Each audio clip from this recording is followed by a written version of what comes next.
বিছানায় উঠায়। আমরা দেখেছি কুকুরের সাথে খানা খায়। আজকে কি দেখেছি?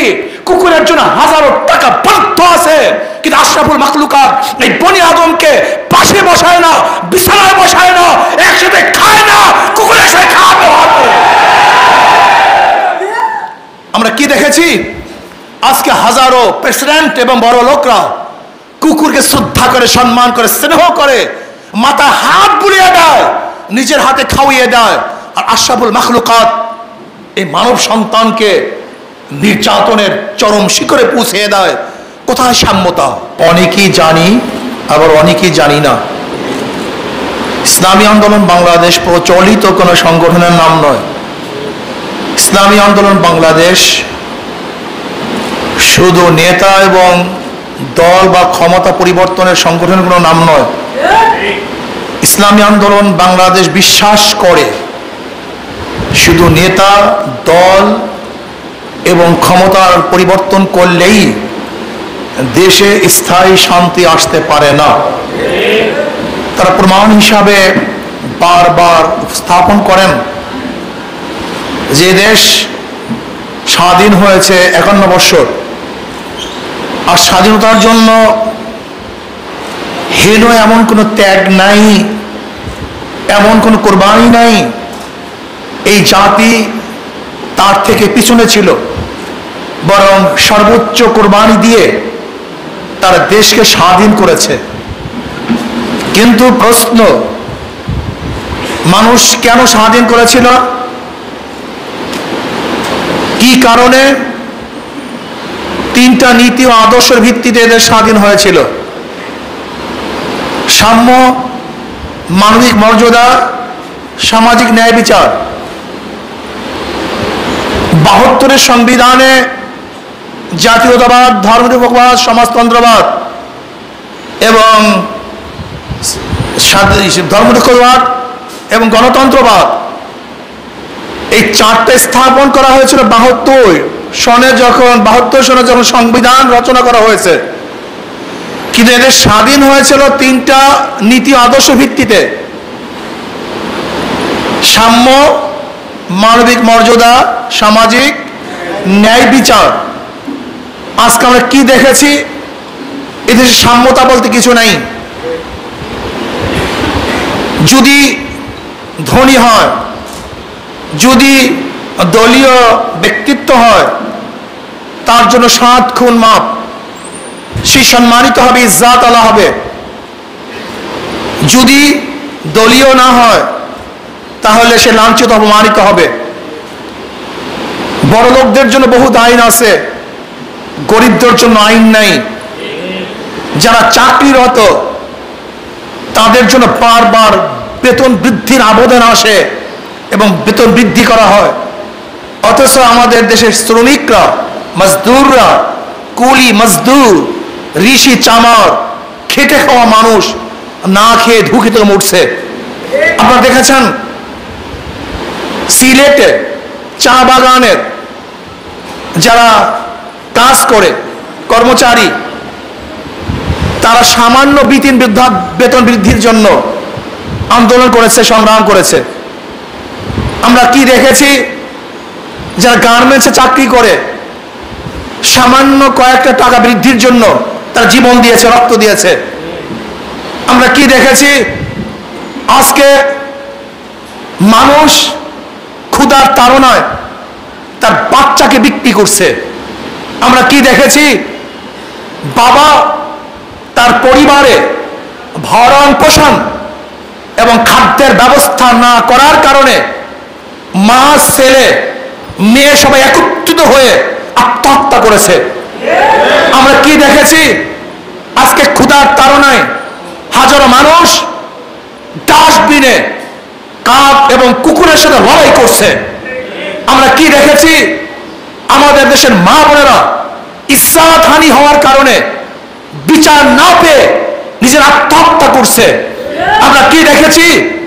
আমাদের যুবতী মেয়েরা রাস্তায় নামার পরে নিরাপদে বাড়িতে ফিরতে পারে নাই, ধর্ষিতা হয়ে জীবন দিতে বাধ্য হয়েছে। আমরা কি দেখেছি? আমাদের মা বোনেরা বাসে যখন সফর করে তখন নিরাপদে সফর করতে পারে নাই, ওই বাসের মধ্যে তাদেরকে ধর্ষণ করা হয়েছে। আমরা কি দেখেছি? আজকে হাজারো যুবক তারা আত্মহত্যা করছে। আমরা কি দেখেছি? আজকে বনি আদমের, যেই বনি আদম সবচেয়ে শ্রেষ্ঠ, ওয়ালাকাদ কাররামনা বনি আদম, আজকে কুকুরকে তো বিছানায় উঠায়। আমরা দেখেছি কুকুরের সাথে খানা খায়। আজকে কি দেখেছি? কুকুরের জন্য হাজারো টাকা বরাদ্দ আছে, কিন্তু আশরাফুল মাখলুকাত এই বনি আদমকে পাশে বসায় না, বিছানায় বসায় না, একসাথে খায় না, কুকুরের সাথে খাওয়াবে। আমরা কি দেখেছি? আজকে হাজারো প্রেসিডেন্ট এবং বড় লোকরা কুকুরকে শ্রদ্ধা করে, সম্মান করে, স্নেহ করে, মাথা হাত বুলিয়ে দেয়, নিজের হাতে খাওয়িয়ে দেয়। আর আশরাফুল মাখলুকাত এই মানব সন্তানকে নির্যাতনের চরম শিখরে পৌঁছে দেয়। কোথায় সাম্যতা? কোথায় সাম্যতা? সাম্যতা বলতে কিছুই নেই। কোথায় মানবিক মর্যাদা? আজকে মানবিক মর্যাদা বলতে কিছুই নেই। সব কিছু হারিয়ে ফেলছে। গরিব মানুষের কোনো মর্যাদা নেই, ঋষি কামার মজদুর শ্রমিকদের কোনো মর্যাদা নেই। ওরাও তো আল্লাহ পাকের মাখলুক, শ্রেষ্ঠ, আল্লাহ পাকের শ্রেষ্ঠ মাখলুক। ওয়ালাকাদ কাররামনা বনি আদম। আজকে সেই বনি আদমের সাথে আমরা যে ব্যবহার করছি, যে চিন্তাও করা যায় না। আচ্ছা, নবী আলাইহিস সালাম কি বলেছেন? আজকে মালিক এবং গোলাম ভেদাভেদ নাই, সবাই সমান। আজকে কে সাদা কে কালো ভেদাভেদ নাই, সবাই সমান। কে কোরাইশি কেউ নন কোরাইশি কোনো ভেদাভেদ নাই, সবাই মানুষ। কে আরবি কি গায়র আরবি কোনো ভেদাভেদ নাই, সবাই মানুষ। কে ধনী কে গরিব কোনো ভেদাভেদ নাই, সবাই মানুষ। কে শিক্ষিত কে মূর্খ কোনো ভেদাভেদ নাই, সবাই মানুষ। কে পুরুষ এবং কে মহিলা কোনো ভেদাভেদ নাই, সবাই আল্লাহর মাখলুকাত।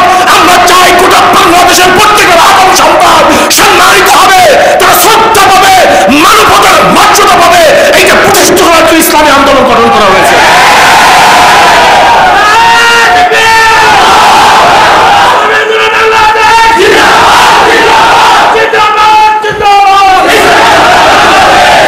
ইসলামী আন্দোলন কি চায়? সরদার দো আলম আলাইহিস সালাতু ওয়াস সালাম যখন একই সাথে বসতেন, কেউ চিনতেই পারত না কে নবী এবং কে উম্মত। আপনি সাম্যতা দেখেছেন ইসলামের মধ্যে? ইসলাম কি সাম্যতা সৃষ্টি করেছে? আপনি মসজিদে যাবেন, প্রেসিডেন্ট পিছনে, তার গোলাম সামনে।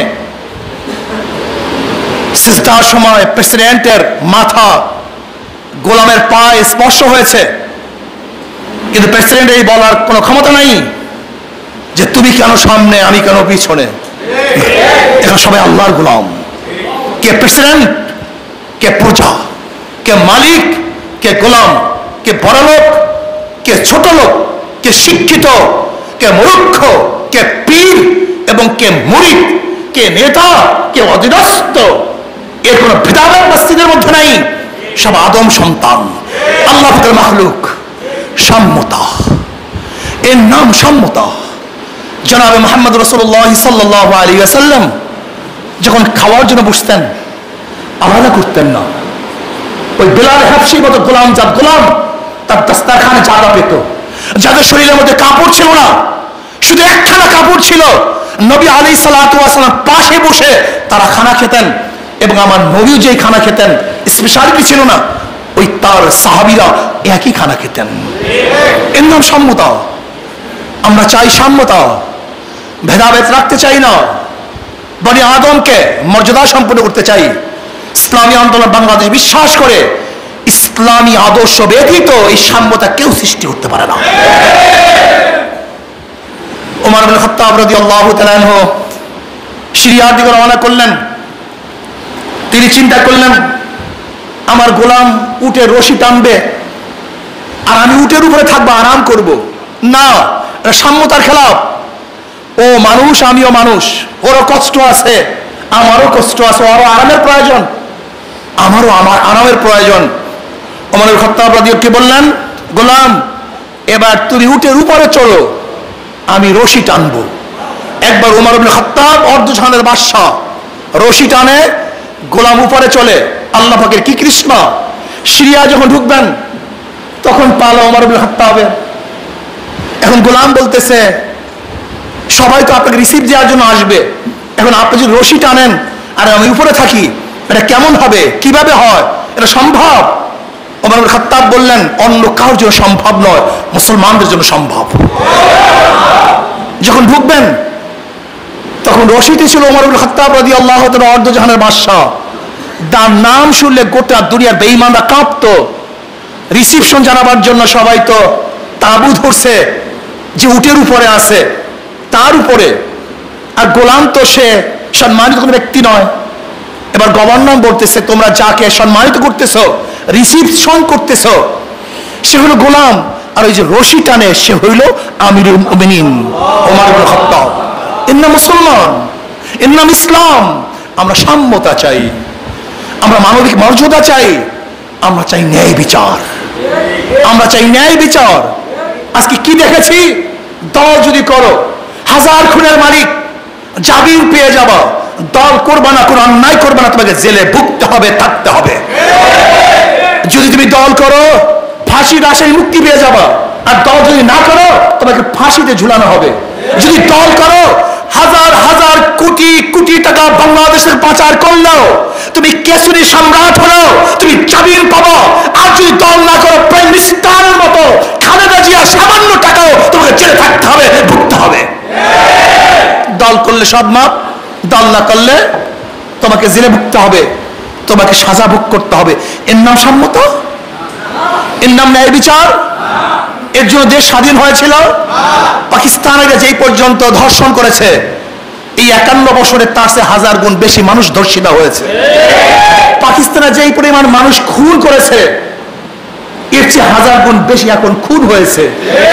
পাকিস্তানিরা আপনার মতো মেধাবী সন্তানকে ওই হোস্টেলের মধ্যে দলবদ্ধ হয়ে খুন করে নাই।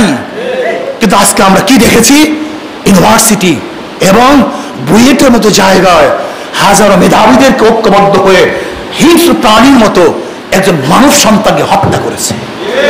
এই জন্য দেশ স্বাধীন হয়েছিল। তুমি কি করতেছ, কাদের পিছনে ঘুরছো? এর জন্য আমি যুবক সন্তানকে বলবো, আমার মুরব্বীদেরকে বলবো, না 51 বৎসরে যারা ক্ষমতায় ছিল, বর্তমানে আছে, তারা সাম্য, মানবিক মর্যাদা এবং সামাজিক ন্যায় বিচার সৃষ্টি করতে পারে নাই। কাজে আসুন, এই চোর এবং ডাকাত বদমাশদেরকে চিরতরে উৎখাত করে এদেশে ইসলামী আদর্শ বাস্তবায়নের মাধ্যমে সাম্য, মানবিক মর্যাদা এবং সামাজিক ন্যায় বিচার প্রতিষ্ঠিত করবে ইনশাআল্লাহ। এই যে ইসলামী আন্দোলন বাংলাদেশের পতাকা তলে ঐক্যবদ্ধ হয়ে আমাদের সবাইকে কাজ করতে হবে, শ্রম দিতে হবে, সময় দিতে হবে, মেধা দিতে হবে, অর্থ দিতে হবে, সর্বোচ্চ ত্যাগ করতে হবে। মনে রাখবেন, রাস্তায় তো চলবেন, কুকুর ঘেউ ঘেউ ঘেউ ঘেউ করবে, কুকুরের পিছনে পড়া যাবে না।